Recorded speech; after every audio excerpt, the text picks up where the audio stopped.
talk about how AI is impacting our work, especially going into 2026. So in this video, I'll walk through about 10 different jobs and what it's going to look like in the future. And all of these are non-technical jobs, mainly because I'm a former social worker who's pivoted 5 times. I've been in operations, customer success, launch management, training, enablement, more research focused.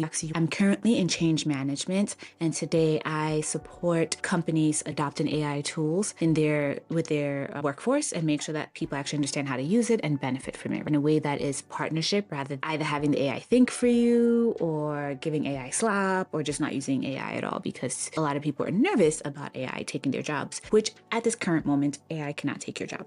And as I've mentioned, I've pivoted 5 times in terms of industries and things of that nature. My through line has always been around enablement and workforce development. What I've learned through my work, but also just reading a lot, is every work revolution follows the same pattern. So it's routine execution gets automated. So the little stuff that you do every day that you might want an intern to do, like put in emails and clean your Excel sheets, AI can do that. And the second thing is ambiguous judgment becomes valuable. Each revolution creates new hierarchies of values. So it's about kind of taste. What is your taste? Are you able to edit out the things that are not important? Are you able to see what's important? When people talk about AI slop, it's more like the AI gives you so much information and it's up to you as the human to curate, to edit, to refine it. Also, the third thing is that humans constantly need to adapt or they become irrelevant. And essentially, I won't give you a whole history lesson, but every point we've had in history, some new technology has come and the people who've been able to adapt have prospered. And we can go all the way back to the very beginning of the modern day human when we were going from a forager environment to more farmers. The people who were foragers, yes, they maybe lasted a little bit longer, but ultimately the farmers had the food, they had the population to defend themselves and succeed. And we can add every invention ever since then, right, to where we are today. AI is accelerating this pattern. So if your job depends on trust, interpretation, human decision-making, accountability, translation between systems and people, AI won't necessarily remove you, but it will force you to become very clear about your value, your impact. And that's where people struggle. If 2 of us were to go in, I don't know your expertise, but maybe you can tell me in the comments. If 2 of us were to go in AI, and let's say I'm looking at my bag right now. So let's say you're a bag maker. I love a good functional bag. I'm a book bag worker.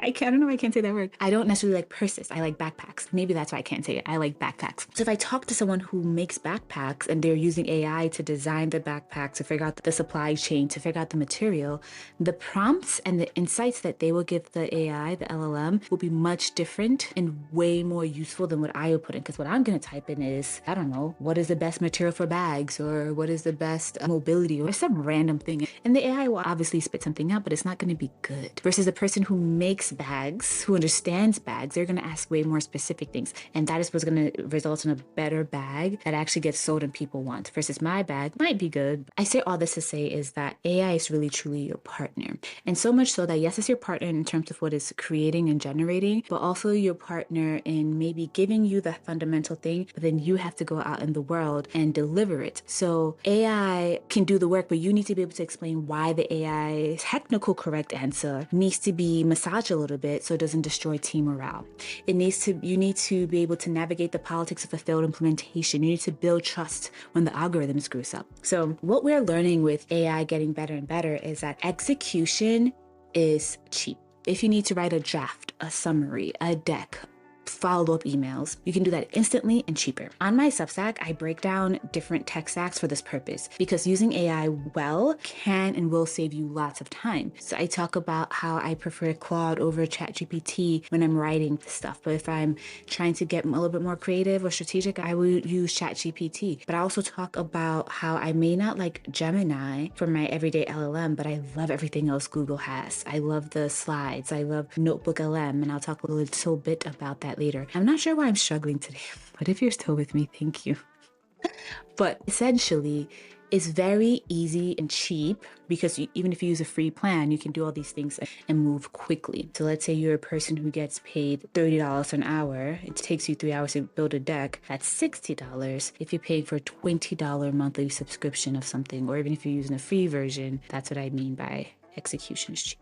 I think the biggest thing I really want us to think about is trust is becoming more and more fragile. As you're scrolling through things, the constant question these days, is this AI or is it not AI? And it's so interesting because back in the day when we were going from being, and I'm reading this book right now, so I'm so sorry that this is what I keep referencing. It's a history book. So when we were going from being foragers to being farmers, we went from just being like, oh, we'll find food. We're going to roam around. We're going to get food. We're not worried about what we're going to eat next year. We'll be good. But once we started farming, we started worrying about what we're going to eat next year because we started realizing that, hey, with the weather patterns, maybe some years it won't rain quickly enough. Maybe some years it'll be cold. So let's make sure that not only are we growing enough food that we can store it, let's come up with ways to safeguard our food, not only from it spoiling, but from maybe people stealing it. And I say that to say that we created a problem for ourselves and therefore we had to find a solution. This track, so stay with me. So when I say trust is fragile, I'm saying that right now because we've created AI, a lot of people do not trust a lot of what they see because they're not sure if it's real or if it's AI. And also on top of that, we can't also trust the actual output of the AI all the time because of hallucinations, because of random errors. You don't know where they pulled stuff from. And yes, there are different tools to figure this out. But at the end of the day, everyone is getting a different output and it might be hallucinating and you don't know. So it's hard to trust the AI in that sense, but it's also hard to trust what you're seeing. Now, this goes into my third point of chaos. When there's so much chaos happening, with all these things being built so quickly and rapidly being shipped out to people, and people who have no real expertise in this are being able to build all this stuff and there's no governance, more tools, more agents, more confusion. All that chaos, as I said earlier with the whole farmer and the food situation, once a problem has been created and identified, the next thing is a solution. So I want to just say before I get into the 10 roles that are evolving and what they're going to look like in the next year, is because problems are being solved and people need to solve the problems, there will be new jobs created. It's not a situation where the AI is going to fix everything and we're all good. No, actually. That's not going to happen because as we keep building more things, as we keep expanding, we're going to need more jobs to fix all the confusion, all the chaos. And last but not least, humans need some form of meaning, right? So AI doesn't create shared understanding, people do. So as AI creates all these different apps and tools and this and this and that, you still need people to translate that, to make you care, to make you lean in. And we already see this happening. We see more and more companies saying like, this is human-centered. I think, was it the Business Insider or Bloomberg did an article on how right now people are hiring for storytellers. And essentially, it's an evolution of the role of marketers. Companies, instead of hiring marketers, they're hiring storytellers. Why? Because storytelling is the most ancient way of connecting humans, and they want to bring that back in to show more of a human connection, aka humans need meaning. So these dynamics are rewriting non-technical roles right now. So if you are non-technical, this is what you need to know. So let me show you. The first job, customer success. So what is disappearing is tier 1 support and reactive tickets. So CSMs were never meant to be customer support. If you're operating in that manner, you're probably struggling, and now even more so than before.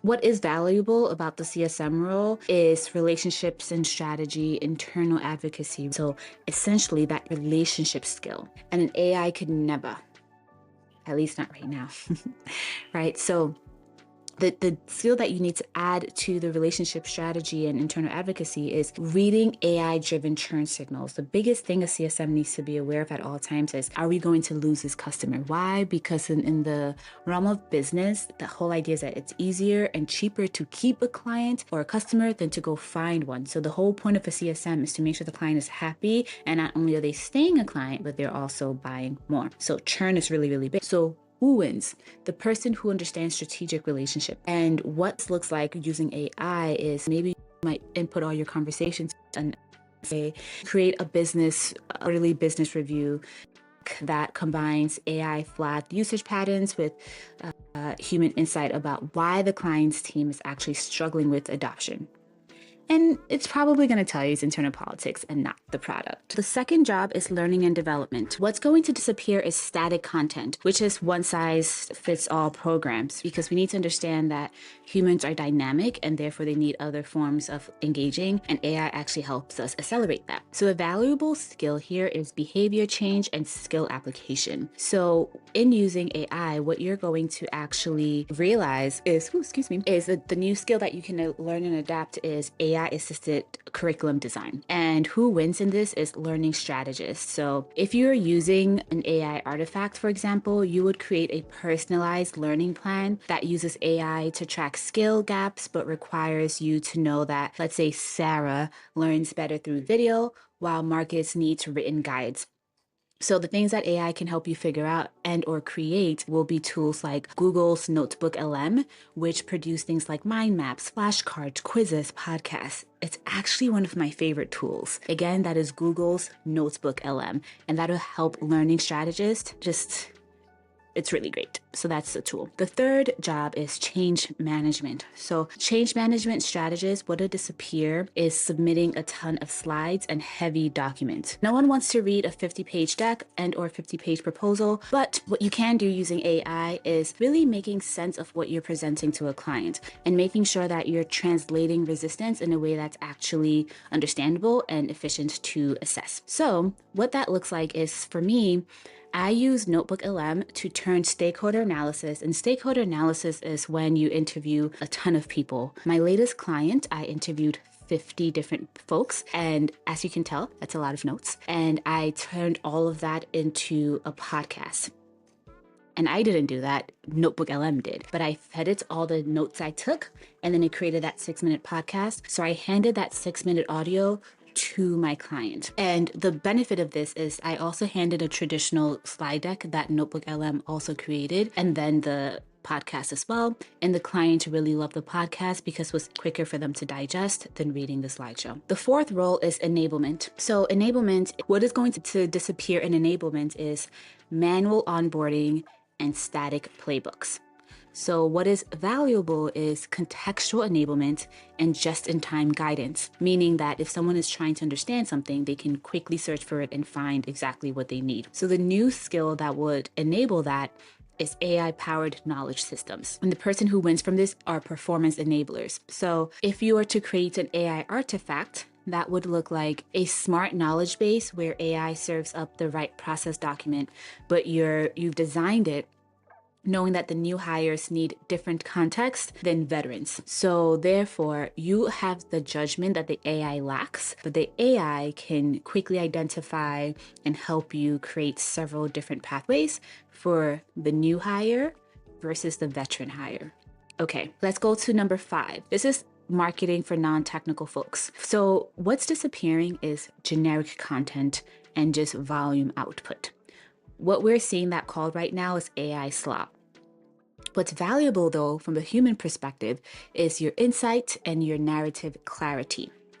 So the skill you're going to have to learn in the AI world is AI-assisted research judgment. So we hear a lot about validating the news and using critical thinking when you're interpreting what you're reading in the media. So the people who are winning with this move towards AI are people who know how to make meaning out of the content, who are able to actually suss out what is real and what is fake news. So artifact could be using something like Perplexity to actually get actual sources. If you remember back when you were in school and you were taking history classes, you had primary resources and secondary resources. You need to use something like a Perplexity to really identify where are these resources coming from and are they primary or secondary? And it'll help you do that faster. The 6th job is trust and safety. So what is going to disappear is reactive moderation. And what is really valuable from a human perspective is policy interpretation and risk foresight. So the new skill you're going to learn using AI is probably harm assessment. And the people who win are risk translators. So the artifact that an AI can help you create, and I would probably use something like Claude for this, would be AI risk escalation framework. Or I would even use Google AI Studio because it can read your screen and actually see what is happening on the screen, what's happening in the chat room, etc., and help you create that AI risk escalation framework. Okay, we have 4 more to write, I think. So number 7 is QA AI quality. So quality assurance and AI quality. What is going to disappear is one-time testing. And what's going to be valuable is ongoing quality judgment. So the new skill you will learn is pattern recognition. The people who are winning here are people who really understand quality and are able to steward that well. And an artifact that you can create would be maybe a live AI quality monitoring criteria, so you can quickly assess how good is this thing that I'm seeing, right? What is the quality of it? Then we have sales. So sales is a really, really huge role, and what's going to disappear is scripted outreach. And what's going to be more valuable is trust-based selling and problem framing. So we know that in business, the best way to win is to understand someone's problem and how to solve it. So that is a skill that is still going to stick. The new skill that's going to be adopted is like an AI assistant account research. So it becomes advisory. So the person who's winning here and what you're creating is maybe you're doing an AI assisted deal strategy, and you can use something like Claude's skill tool to build this out. Number 9 is operations and launch roles. What's going to disappear are manual coordination. However, what's valuable from the human perspective is your systems thinking and risk anticipation. So the skill you're going to learn with AI would be maybe like an AI supported dependency map. The people who win are people who know how to orchestrate things well. The artifact that you can build with this is AI augmented launch risk map, just so you can see where you're going to have some gaps, some people fall through, etc. And you can pretty much use any of the LLMs for this. Claude might be your best bet. And last but not least, number 10 is the user experience human AI interaction. And what's going to disappear here is flat interfaces.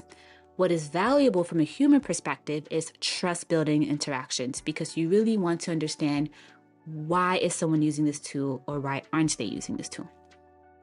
The new skill that you would develop is human AI behavior design. And who wins? Whoever's designing for clarity. And you can create maybe an artifact that speaks to the human AI trust flow.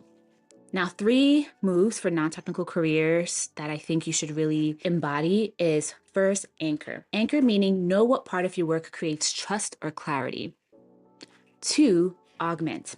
Use AI to remove the noise, not responsibility, but all the extra fluff and things that you don't really need. When you get 20 documents or insights, I mentioned earlier, I interviewed 50 people. Obviously, when you interview 50 people about something that's changing, they'll give you a lot of complaining, for lack of a better word. So how do you take away all that noise and get to the root of it? And lastly, articulate. Once you're able to figure out the first 2, anchoring your trust and clarity and augmenting by removing the noise, you need to articulate what you're actually delivering. And it becomes something that you're able to make visible so people understand what your value is. So AI isn't asking non-technical people to become technical. It's asking you to be clear about your judgment, accountable for your outcomes, and explicit about your value you already create, which we know you do. So your superpower is in understanding humans, context, and consequences. And the careers that stall that I've seen are because people stay vague while the world is demanding, what can you actually do for me? So using the framework above of anchoring, augmenting, articulating, you will be able to do that. If you're watching this and thinking, okay, I get it, but where do I fit in? That's the right question. I run a focus clarity session for non-technical professionals who want to understand where they actually shine in the AI-shaped workplace and which parts of their role are becoming more valuable and which tools are worth their attention. So we're not talking about learning everything. We're talking about learning the right things for you, because every role and every person needs something else to help them augment their work. If you want help mapping your skills, your risks, your leverage, that's what this session is for. I will see you in the room. Until then, subscribe for a daily feature of work nuggets.